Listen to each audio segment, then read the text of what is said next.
একটি খুব সহজ হরফ হচ্ছে মিম। মিম মিম মিম হরফটি আমরা দেখতে পাচ্ছি ঠোঁট থেকে উচ্চারিত হবে। মিম খুব স্বাভাবিকভাবে বলা যায়। মিম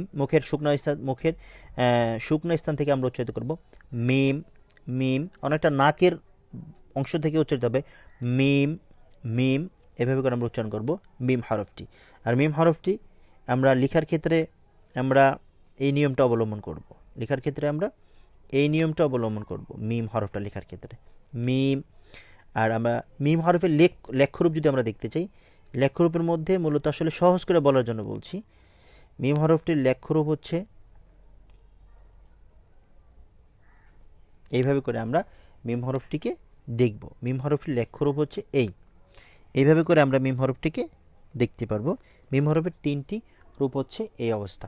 এটা হচ্ছে শুরু, এটা মধ্যখান এবং এটা শেষ অবস্থা মিম হরফের। তো ইনশাআল্লাহ আল্লাহ তাআলা সহজ করুক সবার জন্য। আল্লাহ তাআলা দোয়া করি আল্লাহ তাআলা সহজ করে দিন।